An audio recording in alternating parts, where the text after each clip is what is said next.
हाँ जी सर, क्या चाहिए आपको? एक्चुअली सर मुझे आई वॉज 16 की बुक चाहिए थी। I was just 16।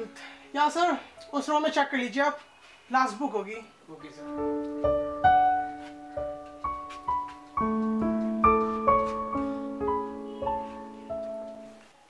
Thank you very much sir.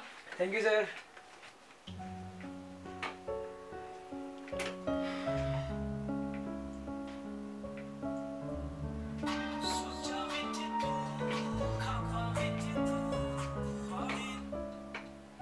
Hello, हाँ जी भाटिया सर, क्या हाल है? बढ़िया बढ़िया सर। और बताइए सर, मैं आपकी क्या मदद कर सकता हूँ? क्या आपको आई वॉज जस्ट 16 की 7 कॉपीज चाहिए? सर सॉरी सर, अभी मैंने सेल की है सर लास्ट कॉपी। लेकिन सर मेरे पास इससे भी काफी अच्छी books. Hello hello hello hello Bhatia sir.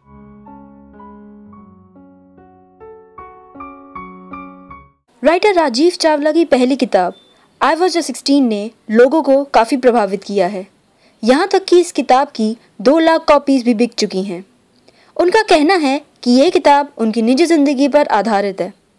इस किताब की कामयाबी हर अखबार की सुर्खियाँ बन चुकी हैं। नमस्कार, मैं नेहा रॉय स्वागत करती हूँ आपका डेली न्यूज़ पे। आज हमारे साथ मौजूद है एक ऐसी शख्सियत जिन्होंने अपनी पहली ही बुक से लोगों के दिल जीत लिए, mister Rajeev Chawla. Welcome sir. शुक्रिया जी।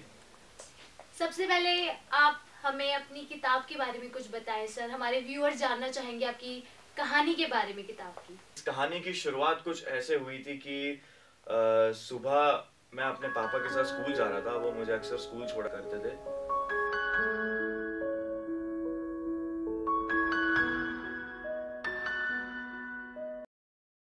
और जब उन्होंने मुझे स्कूल के लिए छोड़ा और उसके बाद उनका एक्सीडेंट हो गया और मुझे इस बात का नहीं पता था।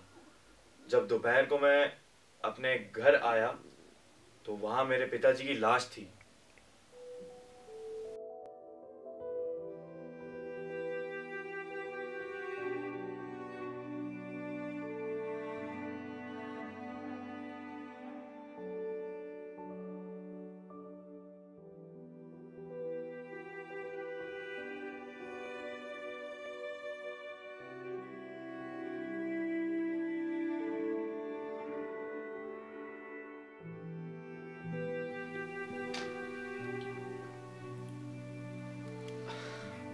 I was just 16 when I lost my dad.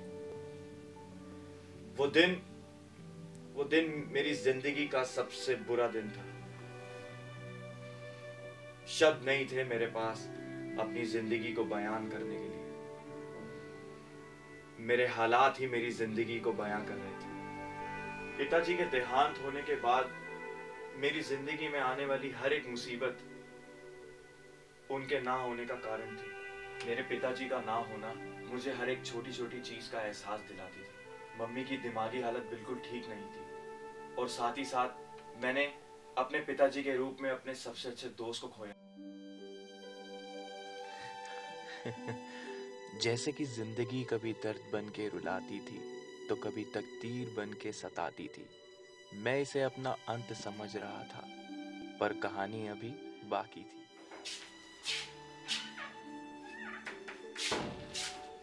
माँ, माँ, माँ,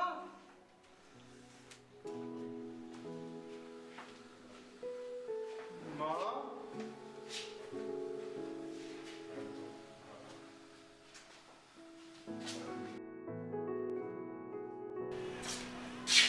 माँ। वो दर्द था मेरी आंखों में या सिर्फ पानी था, बेखबर था मैं इससे, और इसी लम्हे के साथ अंत हुआ मेरी कहानी का। आपकी जिंदगी, आपकी कहानी काफी दर्दनाक है।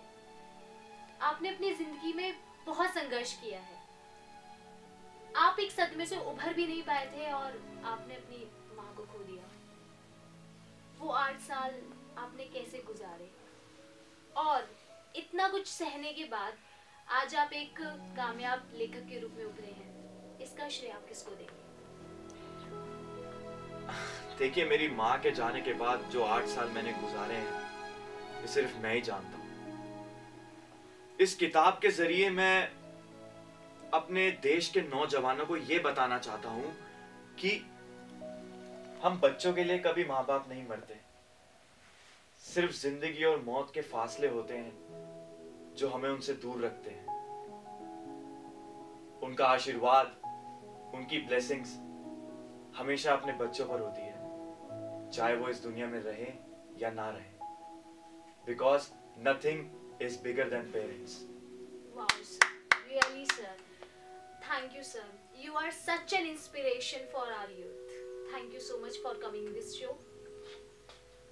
तो दोस्तों, हम जल्द ही मिलेंगे आपसे अगले हफ्ते। बने रहिए डेली न्यूज के साथ।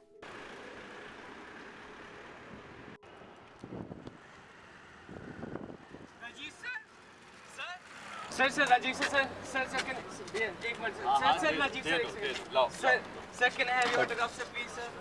आई am such a big fan of your sir. पता है सर मैं 2 बार पढ़ी है सर ये आपकी पूरी बुक सर, मेरे को बहुत अच्छी लगी सर। पता है मैं बहुत इंस्पायर्ड हूँ सर आपसे सर। पता है मैं बिल्कुल आप जैसी लाइफ चाहता हूँ सर, बिल्कुल आप जैसे सर, बहुत अच्छी लगती है। नहीं, जिंदगी में तुम कुछ भी मांगो मगर मेरी जिंदगी मत मांगो, क्योंकि ये जिंदगी जो है ये बिन माँ बाप की है। इसलिए तू कुछ भी मांग लेकिन ये जिंदगी मत मांग। मेरी एक बात ध्यान रखना, दौलत और शोहरत तो कुछ पल का मेहमान है, लेकिन जिस घर में अगर माँ बाप ही ना हो तो वो घर नहीं मकान है। तो इसीलिए मेरी जिंदगी की दुआ मत करो, अपनी जिंदगी खुद बनाओ। ओके चलो, गुड, गॉड ब्लेस यू।